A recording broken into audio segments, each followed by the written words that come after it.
this event created.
Just chill. So you were in Florida yesterday? Yeah, for the day, in and out. Where was the keynote? I also have to talk to you about that. I sent you that text. Yeah, the keynote was in Fort Myers, Florida. Okay, I fly there all the time. Really? Oh, my place in Naples. Okay. It's 10 minutes away. Yeah. So we were there. We did a speech. Is it live on there? Are we good? Can you see us? Yeah. Okay, cool. What's up? Good to see you, man. This is LinkedIn Live. Is that what we're LinkedIn doing? Live, my first LinkedIn Live. I waited to do it. Is this real? It's real. And by the way, you have it now too. Do I? Yeah. Nice. One of Have you the used things it? that you're going to use it for the course all day long. Yeah. All Yeah. day long. So I get a ton of questions from people that see that I work with you and other, bigger name people. And I'm like, you know what, fuck it. We'll go live for a couple minutes. We'll chat. Sure. We have interviews today. Yeah. Good interview. Yeah. But I figured it would be cool to kick it off. Got one of my recruiters here. Nice. Um, We're coming at you live. LinkedIn We're live, from brother. my And Soho Mark. headquarters. Soho, let me know if you can see questions. Yes, I can. You can? Yep. Okay. So, first off, everyone sees my videos that are coming up here. They always ask what it's like to work with you. And You're like, it's god awful. I No, cry. you know what? I cry on the train. I was telling Mark this, right? In recruiting, in my world, it's great because you know what you want. Now, you may have to do 100 interviews to find it, Yeah. but you know what you want. Yeah. And when I was just telling you this today, we were getting coffee, if I ever care about more recruiting than the client, which happens all the time, it's not a good fix. Sure. This guy texts all day, where are my people, what we got, that's what I like, Yeah. right? Yeah. But what I don't think people get, right, people either know you, I'm the Bravo star, I'm the #1 realtor in the world, right? Yeah. They don't really know what you're building here. Uh-huh. Can we tell them? Or is it secret? It's still kind of a secret. I mean, Okay. we were I'm building... talking about the media and how. Oh, yeah, sure. I'm not talking Yeah. about it. There you go. Listen, from the day that I got into the real estate business in 2008, one, my initial goal was just to not go broke and to figure out how to pay rent. And from there, it was kind of like, like I want to run my own business. Every salesperson out there, for the most part, is an entrepreneur. We run our own businesses, whether Yeah. you're just an individual salesperson who sells, a pencil a month, or if you sell properties every single day all around the world. And there's no rules, like in terms of what you can do to market yourself. I mean, there are, right? But there's no, like the sky is the limit, and that's really what excites me the most. Like I can do whatever I want all day long to sell homes and to build business. So the media angle to us obviously first slapped me in the face with $1 Million Listing, and that was in 2010. So we started shooting season 1 of $1 Million Listing in 2010, and it came out in 2012, and we're now filming season 9. That's crazy. And we've done multiple spin-offs. We're doing another spin-off right now, and a lot of other things. But we started getting traffic, like to us, on the sell side from $1 Million Listing, where sellers would say, hey, I don't know any real estate agents, but I saw you on that show. You seem like you know what you're doing. And if NBC Universal thought that you were one of the best real estate agents in New York City and put you on TV, then you're probably good enough for me to work with you. And I said, yep. Now I'm trying to reach the next generation of buyers, sellers, and agents. And so we've built an entire media team called the Serhant Media Group, and they handle all of our social, all the YouTube videos, kind of all the content that we put out there, all the ad buys, and we built an online course. So that's the Sell Like Serhant course that you can see at my website, ryanserhant.com/course, to basically build an army of incredible real estate agents all around the world who've been trained to sell the way I do, and have been trained to structure their days and structure the business the way I do, so we can have a massive referral base. Kind of the same way, like, if you went to college, right? You like have an alumni group, and like if you bump into someone on the street that went to the same college you went to, you don't even have to know who they are.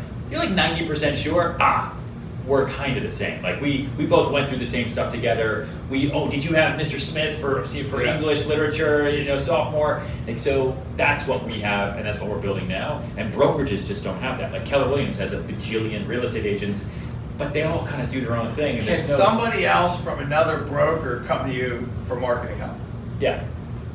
We have other real estate brokers that reach out to us all the time, and we have started working with them pretty. So that's unique. Yeah, down to everything, like helping them set up their listing pitches, helping them get projects, get listings. Kyle, who's part of the media team, he's head of product and production. He's got this whole thing set up for people, for agents, called Kyle's Corner, where he's NBC based, so he learned how to do video and everything at NBC. He goes through and he critiques all of your marketing videos, your property videos, your brand videos. So that's super cool. So we do a lot. I want to make real estate agents great again. One-stop shop. Yeah. Get a hat that says that. Yeah. Give us a question. I've been posting for a week. Give us a question. We'll answer it. We can only probably get to a few because we got work to do. So Simon says, what would be your best advice for a young foreigner who wishes to work with real estate in the United States? First thing you need to do Is that the guy that's always emailing us? I don't know, maybe. that's if you're not from the United States and you're coming here, and we deal with this a lot, right? First thing you have to do is you have to get your visa situation set up, and that's something you have to do on your own. I don't know. But it's very easy to be sponsored by a brokerage company because we do it all the time. And then you have to take the real estate test in school and do the license, right? Get your license, and then go and talk to different brokerages and get on a team and start small. Start as an assistant, as an apprentice, or as an intern, and work your way up and really learn the neighborhood that you're going to be working in. Just like anybody, but that's whether you're from Paris, Zimbabwe, or Detroit, and you're coming to New York City or going to LA or going anywhere. Not easy. Yeah. What else? Let me see here. So Jessica would like to know, will you do any non-real estate courses? Yes, good question, Jessica.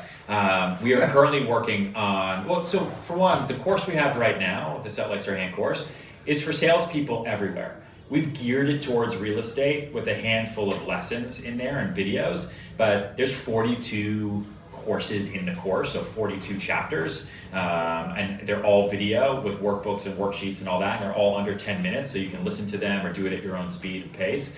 I would say of those 42, maybe 5 are purely residential real estate based. The rest are just teaching you how to build a sales career for whatever job you're in. Like honestly, some of our pro members and some of our best members right now, one guy is like a NASCAR racer. We just met him the other day, and he needs to sell himself to get sponsorships from companies so he can continue to race cars. We've got dentists and orthodontists who've taken the course who are increasing their customer base because people don't know. There's no good sales course out there. So what we are going to do going into this year is roll it out and scrub it and just make it, for sales in general and remove some of the residential real estate stuff. But it's there right now. Like you can go through it right now, and a lot of people will be getting a lot of value from it. There you go, Jessica.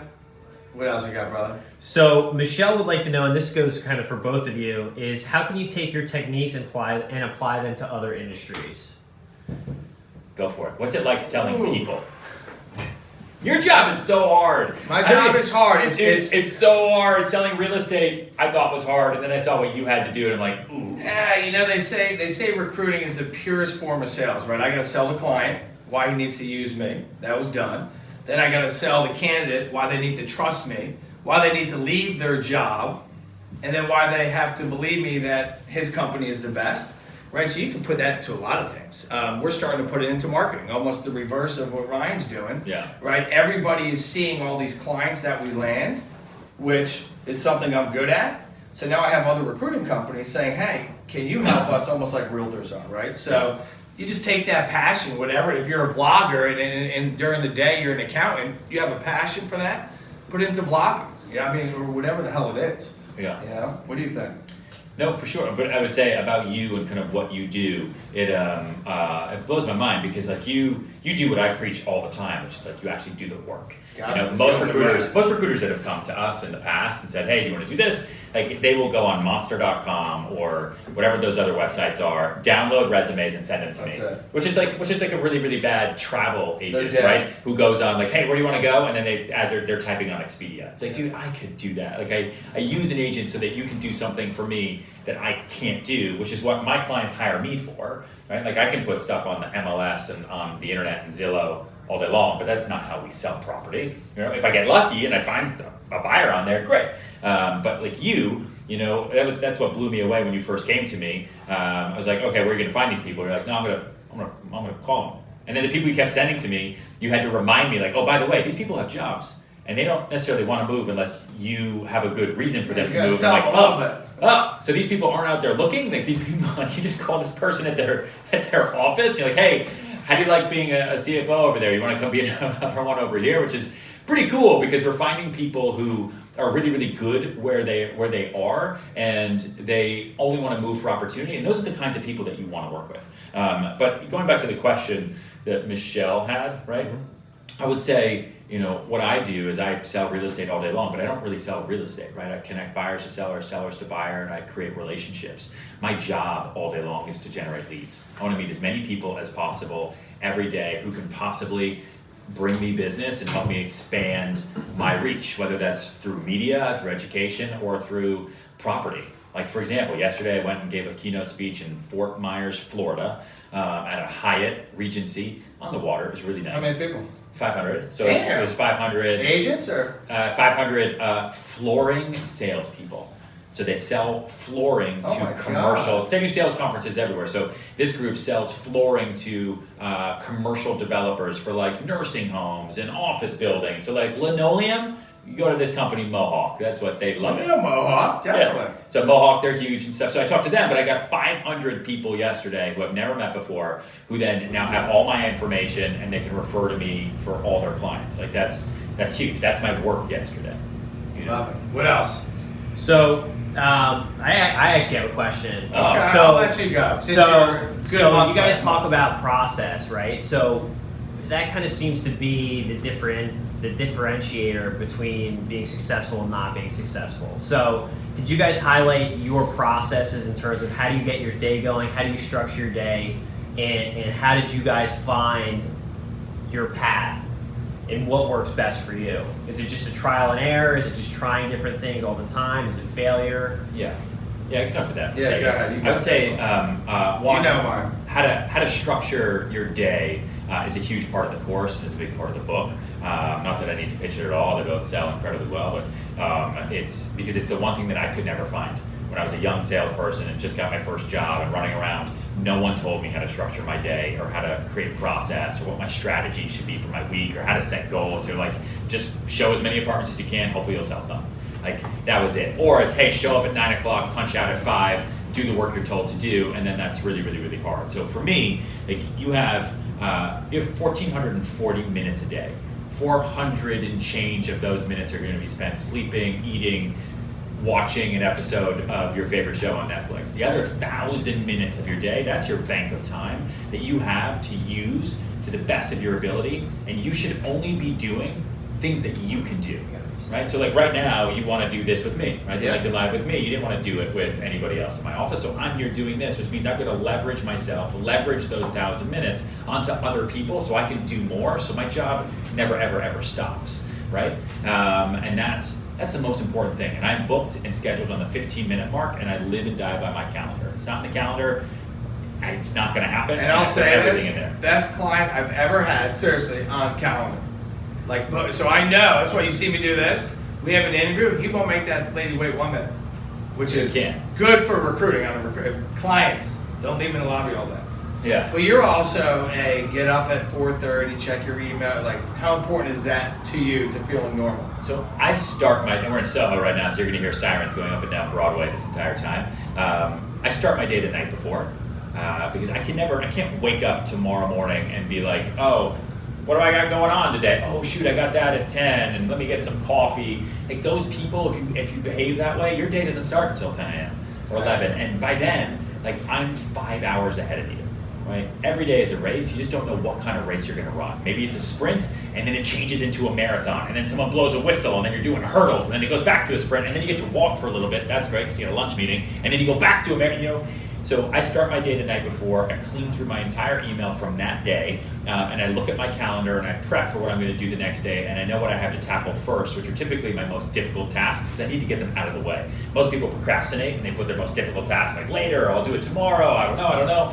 I like to do it early, like before 8 a.m. And when you do that, you end up tricking the person you're dealing with into behaving more the way you want them to be, because they're not used to doing things early. Right? Most people want to deal with difficult tasks at the end of the day, but if you call them at 7:30 and you say, hey, we've got this really tough deal going on, let's talk about it now, they're going to be like, yeah, sure.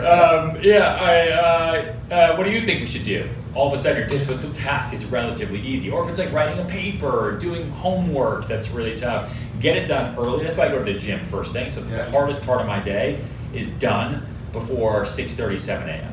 Like, I had to do one-legged kettlebell pistol squats this morning. Those suck. They're the worst. I hate them the whole time. I'm angry about it, but guess what? Nothing during my day for the rest of the day today is going to be nearly as hard as a one-legged kettlebell pistol squat. Just not. Have you ever read the book? I think it's called Swallow the Frog or Eat the Frog. I gotta get it. It's about tackling all the crazy shit in the morning. Is it? The bad emails, the firing people, all that stuff. Yeah. Get out of the way. So I got one for you, Jeff. How do you deal with conflicting interests in terms of taking on staffing for clients, right? So, and I'm sure you probably deal with this as well. We get this all the time. Yep. So what does that mean? Working with, like, I got say, for two instance, mortgage companies on the same road. Who You gets got the one. best person? and how do you prioritize while still maintaining both relationships? Yep. So we get this all the time. It's got to be like the best fit for the That's what it has for to the be. recruit, right? It has to be. Yeah, same thing. And it has to be, you have to trust us. When I say I'm going to send you the best fit, right? And that only comes with working with me for a while, and you realize, okay, these guys are legit, they're straight, they're not looking. We don't chase a commission. We chase the best opportunity, and sometimes the clients get mad where I'll take a guy like Mark, and I'll send to Ryan, and I'll send to the guy down the street, and I say, let them choose. Yeah. Because if he doesn't want to marry and date you, then why do you want him? Yeah, exactly. And some people don't like that, but we try to be upfront, honest, I do it all the time. and we give the candidate, it's probably like selling a home. If you have two listings. Yeah, no, it's terrible. But with me, developers are then like, yeah, but if you hadn't shown him that other property, and you get the same thing, right? Had you not shown him the other one, then he would have bought this. Yeah. You know, but I'm like, yeah, but for me, my answer to that is always, if I didn't show it to him, he was going to see it on his own or with another real estate broker. Yeah. So it's the same thing for you. Like if I'm not controlling the conversation, he's going to go with another recruiter or he's going to be poached on his own. Yeah. And I'd rather help guide him towards yours, but I can't put a gun to his head. And oftentimes it's like, yeah, but they went over there. That guy paid him twice the price. Yep. You're not offering enough. And for me, I got to replace him or her. So if I'm slamming them into this job where I know that one's a little bit better, they're going to find out about that one just like the listing. What else you got, Mark? So Jade asks, how would you suggest overcoming macro factors that have impact on real estate sales? Like coronavirus, macro, like the I don't even know stock what that market, means. the That's stock all market that- tanking 1,000 points a day. Listen, I think for what it's worth, I got into this business the day Lehman Brothers filed for bankruptcy. There was a massive macro movement happening right then, and it was called the Great Recession, and everyone pulled back, no one bought anything. But then you had pent-up demand. All of a sudden, January 2011, a Russian guy pays $88 million for the penthouse of 15 Central Park West. The market rushes back. We went from having 0 people come to an open house to an From average one of comp? 20 people from one, right? Because all of a sudden Americans were like, wait, foreigners know something we don't. We should go buy now. And interest rates are low, right? Yeah, they have been for 2 years, no problem. So I like volatility, to be honest. When markets go up and markets go down, it means I can do something, right? I can move with the seller's fear or with the buyer's fear. So like I'm using, in all honesty, coronavirus is a thing right now. It's tanking markets. Everyone's nervous about it, but so did SARS, so did bird flu, so did pig flu. The markets all dipped about 13%, and then they all came back to new highs. And in that moment of fear, where you've got these speed traders tanking markets because they can, that's where you can step in and make opportunity for yourself as a salesperson. So that's what we do. The toughest markets for me are the ones that are like, nice and normal, because then the seller's like, no, I'll wait, and the buyer's like, no, I'll wait, and then those are tough bridges to gap. What else? We got 5 minutes. So this one's a little bit lighter, but Nicholas would like to know what your favorite dish is. My favorite food? Yeah, for food. Come on, Nicholas. All right, go ahead, answer. If I could, dude, I would eat chicken fettuccine Alfredo all the time. My mom used to make that. That was great. I like that. I like a good lobster. I grew up outside Boston. We go to Gloucester and we would get lobsters. I also like fried chicken. I had fried chicken last night. That's okay. Yeah. So I got a question because I get 100 texts, literally a week. Where do you get your suits? Suit Supply. No, that's what you got. Yeah. See, I've been going to Chino, and then I went to the website. I went to Chino once, and it took like 6 months to make a damn suit that then did fit me. My on suits shoulders. are in China Yeah. being held because of Corona. I got 6 months waiting for me. Brutal. So he told me he goes to the same place you do, and I went Dude. online. I'm like, I love They're it. great. All suits have to do is look nice, right? If you want to look nice and fit nice and you want to get it today or at most 3 days I'm going later, there today. you go to Suit Supply. I think they're $400 to like $900, right? So you're not spending thousands of dollars. They're all custom in terms of how they get tailored to you. And they all look different. And then they're inexpensive enough where I can switch them out every 6 months or so. And what I end up doing is I'll completely restock all my suits because I have to film all the time. I don't want to be in the same suits all the time, so I restock them every 6 months. And then I bring all those suits from the past 6 months into my office for all my agents. And we call it Serhant Supply, and everyone comes and so now every time my agents walk in, we're at events and stuff, I'm like, dude, that's March 2016 you got on your pants right there. I remember those pants. Had a lot of fun on those pants. By the way, Indochino, I still love you. Just send my stuff. Give me one. Can we get Kyle real quick? I told him he could pitch the Rolly. Kyle! Wait, his head will pop up. Boom, there it is. Give us one more question, then I'm going to bring Sure. Kyle and tell you about an open Rolly. So Joe would like to know for Ryan any future plans for apprenticeship programs for veterans. For veterans. Yes. Totally open to it, man. We do apprenticeship programs all the time. We do internships all the time. We want to help as many people as possible all the time. You just have to. Listen, a lot of people come to me and they want to apprentice here or intern here, but they don't live here. They live 4 hours away or 3 hours away. Like, it's really, really hard to do what we do if you're not at least local. And so that's kind of the only caveat that I would do. But dude, we try to work with as many veterans as possible in as many ways as possible. And veterans are by far the most disciplined. And that's all I care about in this office. Hello, Kyle. Hey, Ryan. How's it going? Kyle's here. Head of product and production for Straight Hey, Media everyone. Group. Runs the entire course. He's got Kyle's Corner, which we actually just talked about, talking about how he goes through and will totally edit all of our course members' marketing videos. And yeah, so Kyle is the man, and he's by far the smartest person in the room. So let's break a record. It wouldn't be me if I didn't do this. Can you tell them your need for the digital marketing manager, and let's flood the shit out of him with resumes? Yeah, so we have a really cool position, right? Like as we grow Ryan's course and our Big Money Energy newsletter and a lot of other products that we have coming up, we need someone who thinks about digital marketing 24/7, 365. In office. Here, With who us. can sit with the team and just think about the best way to use data to inform our marketing decisions. Like how do we know that this many people are coming to the website, this is their demographic, these are their buyer personas, and then target them with the right message at the right time on the right platform. Yeah. Because we have a really good product. Like it's a genuinely good product that's helping salespeople around the world become better salespeople. 32 countries now? 32 countries now. Not only become better salespeople, but this idea of living the life that you've always wanted to live, right? Like having more success in business unlocks so much more for you in your life, where it's not just career, it's family, it's dreams and goals. So we want to get this in the hands of as many people as possible. Yeah. And that all comes down to give sales me marketing. Digital bullet marketing, and I points. want somebody to do, I mean, I don't know, you can do the bullet points, but someone to do all of our social ads and manage all of those ads, someone to do our email marketing, someone to do all the digital creative and help us manage that and really know the process. So it just, if you want to do it, that's okay, but I want someone who's really, really good at it and knows what to do, who can come in and teach us, Yes. right? So that we will love Who it. doesn't want to work here? I mean, give me a break. Give 3 bullet points before we go, what they have to have. Yeah. But you're still going to get the cab driver and all, Well, if you're a cab driver and you know digital marketing, Yeah, that's what I'm more saying. than welcome to come work. So I need someone who knows email marketing back and front. I need someone who knows paid social advertising, and then also sort of SEO, right? Like how do we create, I can talk about content all day long, but how do we create the right blog posts and guides that are actually serve as lead magnets? Yeah. When someone's searching, how do I become a real estate agent in New York City, I want them to find ryanserhant.com first. Yeah. Then they come, they learn, and then that gets them into an entire funnel that we then not only market them with email, but also paid social. So no matter where you go on the internet, you know that if you want to become a real estate agent in New York, the Serhant course is the place to do it. Yeah.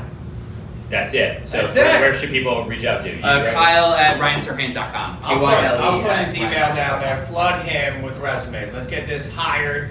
This is what we do. We're always looking to grow too. I will just add to that our vlog that comes out tonight every 8 p.m. every Wednesday. How do they get the vlog? YouTube.com/Ryan Serhant. We actually are talking about hiring in that video tonight because we're looking for creatives. So graphic designers, videographers, editors. If you do any of that stuff or you know somebody who does, send us your resumes too because we're growing and we're growing super fast. Come on, New York, let's go. As you can see, me and Ryan, we're looking this way. Our interview's here. We're going to be on time. Thank you, Ryan. Thank you, Thanks, Kyle. everyone. Thank you, Jason. Who's Peace out, behind the LinkedIn. camera. LinkedIn, we love you. See you guys.